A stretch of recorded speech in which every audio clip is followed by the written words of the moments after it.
मैं मृत्युंजय राय एक बार फिर से आपका स्वागत करता हूं आपके अपने YouTube channel scale up IAS पे।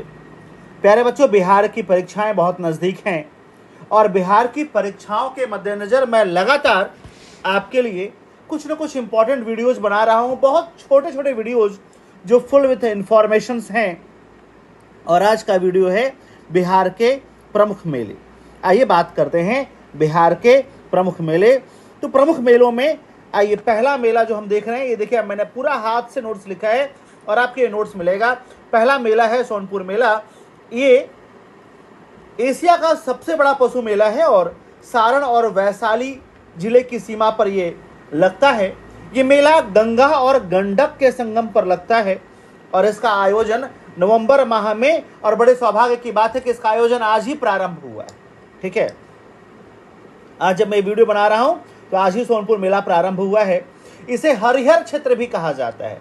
दरअसल आज चतुर्दशी है और चतुर्दशी के दिन भगवान विष्णु और भगवान शिव का मिलन होता है और यहीं पे मिलन होता है, इसीलिए इसको हरिहर कहा जाता है। आज ही के दिन ऐसी मान्यता है कि भगवान विष्णु को बेलपत्र चढ़ता है और शिव जी को तुलसी की माला चढ़ती है। इसे छतर मेला भी कहा जाता है। ये बहुत इंपॉर्टेंट है ये सोनपुर का मेला। यहाँ पर सुई से लेकर के हाथी तक की खरीदारी की जाती है और ये युद्ध में लड़े जाने वाले हाथियों का सबसे बड़ा केंद्र है, जंगी हाथियों का सबसे बड़ा केंद्र है। ये मेला आज का नहीं है, ये मेला बहुत पुराना है। अकबर, चंद्रगुप्त मौर्य और वीर कुंवर सिंह ने भी सोनपुर मेले से हाथियों की खरीदारी की थी। और इतना ही नहीं, रॉबर्ट क्लाइव ने सोनपुर में घोड़े का एक विशाल अस्तबल बनाया है और कार्तिक पूर्णिमा के अवसर से इसका आयोजन प्रारंभ हो जाता है। तो ये मेला प्रारंभ हो चुका है। दूसरा मेला है पितृपक्ष मेला, जो गया बिहार में लगता है। 15 दिन का ड्यूरेशन होता है, पूरे पितृपक्ष में लगता है ये। और पितृपक्ष जो है हम मनाते हैं आश्विन महीने के कृष्ण पक्ष में। गया नदी के फल्गु के गया शहर में फल्गु नदी के किनारे ये लगता है और पूरे देश दुनिया से लोग आते हैं पूर्वजों की मुक्ति और मोक्ष के लिए, श्राद्ध और पिंडदान करते हैं। तो सवाल आपसे पूछेगा कि सोनपुर मेला किन नदियों के संगम पर लगता है, तो बता दिएगा गंगा और गंडक। फिर आपसे सवाल पूछेगा कि ऐसा कौन सा मेला है जो युद्ध में प्रयोग किए जाने वाले हाथियों के खरीद का सबसे बड़ा केंद्र है, तो जवाब दीजिएगा सोनपुर मेला।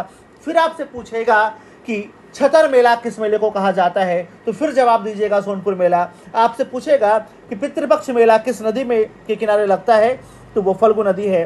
तीसरा है सौराठ मेला। आपको लगभग 20-22 मेले में पढ़ाऊंगा आज। ये मधुबनी के सभागाछी में लगता है। जेठ और आषाढ़ 2 महीनों में लगता है और इसका आयोजन इसलिए किया जाता है कि जो मैथिली ब्राह्मण में कुंवारे पुरुष हैं, वयस्क अविवाहित पुरुष हैं, वहाँ पर वयस्क अविवाहित पुरुष आते हैं और कन्या के पक्ष से कन्या के पिता आते हैं। एक दूसरे को लोग पसंद करते हैं और विवाह वहाँ पर तय होता है। तो सौराठ मेला का जो आयोजन होता है वो इसलिए होता है कि जो मैथिली ब्राह्मण पुरुष है, अविवाहित वयस्क पुरुष, उसका विवाह हो सके। वहाँ पर इस तरह की प्रक्रियाएं चलती हैं। चौथा मेला है सिमरिया मेला। सिमरिया बेगूसराय में है और कार्तिक महीने में जब सूर्य उत्तरायण होते हैं तब ये मेला लगता है। धार्मिक मेला है। ये भी वर मेला है। वर मेले का मतलब होता है कि यहाँ भी दूल्हे को देखा जाता है। यहाँ भी लोग अपने अविवाहित पुत्रों को लेकर के पहुँचते हैं और कन्या पक्ष के लोग आते हैं और यहाँ पर दूल्हे को पसंद करके विवाह तय किया जाता है। एक बात और ध्यान दीजिएगा, सिमरिया घाट जो है वो मिथिला और मगध का संगम स्थल है। ये भी बड़ा इंपॉर्टेंट सवाल है कि मिथिला और मगध, 2 बड़े राज्य, 2 बड़े गणराज्य, इनका मिलन स्थल कहाँ है। तो मिथिला तो गणराज्य था, मगध जो है राजतंत्र था। इसका मिलन होता है, संगम होता है सिमरिया घाट में। 5वां मेला है मलमास का मेला, जो राजगीर में लगता है। ये मलमास के दौरान लगेगा और मलमास हर साल नहीं आता है, एवरी 3rd ईयर। कब लगेगा? एवरी 3rd ईयर, प्रत्येक तीसरे साल लगता है मलमास का मेला।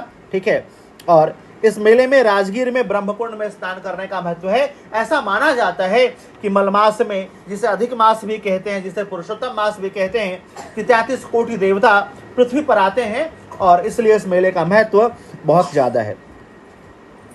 छठा मेला है ककोलत मेला, जो बिहार के नवादा जिले के ककोलत में लगता है। ककोलत को बिहार का कश्मीर भी कहा जाता है। ककोलत वाटरफॉल है और ये मकर संक्रांति के अवसर पर यहाँ 6 दिन का मेला लगता है।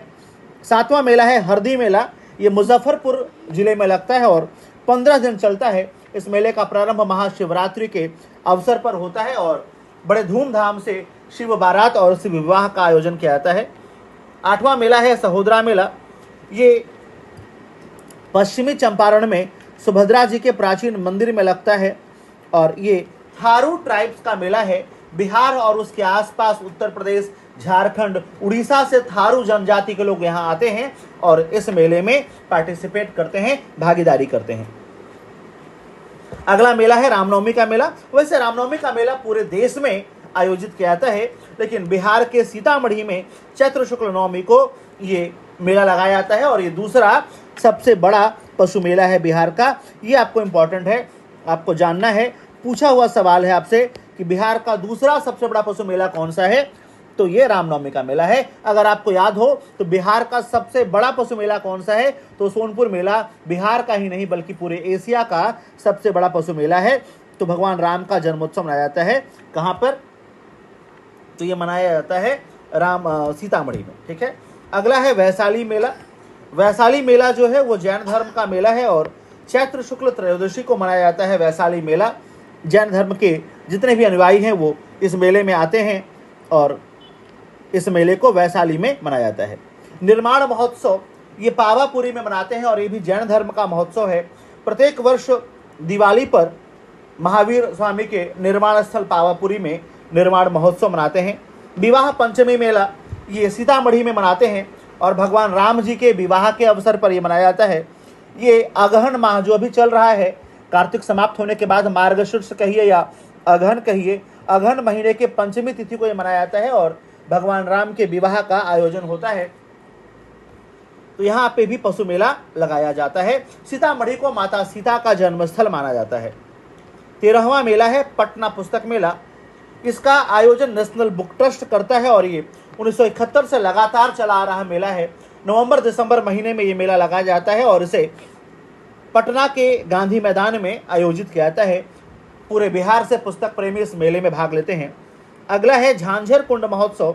झांझर कुंड महोत्सव बिहार के सासाराम में कैमूर पहाड़ी के झांझर कुंड और धुआं कुंड के मध्य लगाया जाता है। इस मेले का आयोजन बरसात माह में होता है और इसे सिखों के अंगहेरी समुदाय द्वारा आयोजित किया जाता है। 15वां मेला है मंदार मेला। मंदार मेला बांका जिले के मंदार पहाड़ी पर लगाया जाता है। यहाँ पर यह मेला मकर संक्रांति के अवसर पर लगाते हैं और यह मेला 15 दिन चलता है।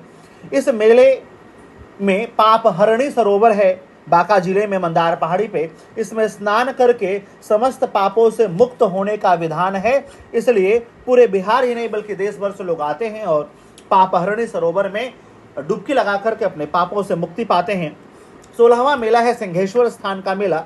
सिंहेश्वर स्थान शिवजी का मंदिर है मधेपुरा में और इस मेले का आयोजन महाशिवरात्रि के अवसर पर किया जाता है। अगला मेला है मुजफ्फरपुर का मेला। सुहृदय नामक साहित्यिक संस्था प्रतिवर्ष इस मेले का आयोजन करती है। यह पुस्तक प्रेमियों या साहित्य प्रेमियों के लिए बड़ा अद्भुत मेला है और साहित्य का ये मेला है। अगला है जानकी नवमी मेला। यह भी सीतामढ़ी में जो माँ सीता का जन्म स्थान है वहाँ पर चैत्र शुक्ल नवमी के दिन आयोजित किया जाता है। 19वां है बड़गांव का मेला। बड़गांव का मेला नालंदा जिले के बड़गांव में छठ महापर्व पर लगाया जाता है। इसके अलावा नालंदा जिले के औंगारी में, औरंगाबाद जिले के देव में और पूरे बिहार में छठ पर्व पर बड़े मेलों का आयोजन किया जाता है। आपको पता होगा कि बिहार का सबसे बड़ा महापर्व जो है वो छठ पर्व है। बिहार वाले तो जानते ही होंगे, जो बाहर वाले हैं वो भी जान लें। साबौर मेला ये साबौर एग्रीकल्चरल महाविद्यालय, कृषि महाविद्यालय भागलपुर में लगाया जाता है। ये कृषि मेला है, इसमें पशु और साग सब्जियों का प्रदर्शनी होता है। साबौर कृषि महाविद्यालय राजेंद्र कृषि विश्वविद्यालय से संबंधित है, एफिलेटेड है। कुछ अन्य मेले हैं। तुर्की मेला जो मुजफ्फरपुर में महाशिवरात्रि के अवसर पर लगाया जाता है।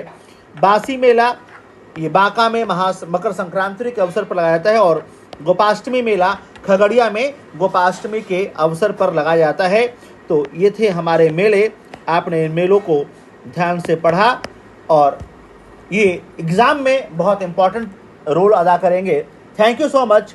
आप लगातार पढ़ते रहिए, जुड़े रहिए और हमारे चैनल को लगातार प्रमोट करते रहिए, क्योंकि ये चैनल हमारा नहीं आपका है, तो इसे प्रमोट करते रहिए। हम फिर मिलेंगे एक वीडियो के साथ, तब तक के लिए धन्यवाद। जय हिंद। इसे मैक्सिमम उन बच्चों को शेयर कीजिए जो यूपी वाले हैं और बिहार का फॉर्म भरे हैं, क्योंकि उनको अमूमन पता नहीं होता है। जो बाहर के हैं और जिन्होंने बीपीएससी का फॉर्म भरा है उनको पता नहीं होता है। वो बच्चे भी इसको देखें जो बीपीएससी का फॉर्म भर रहे हैं, इस मेले को देखें। और ये बहुत छोटा सा वीडियो, बहुत इंपॉर्टेंट वीडियो है आपके लिए। तो हम फिर मिलेंगे, तब तक के लिए धन्यवाद। जय हिंद।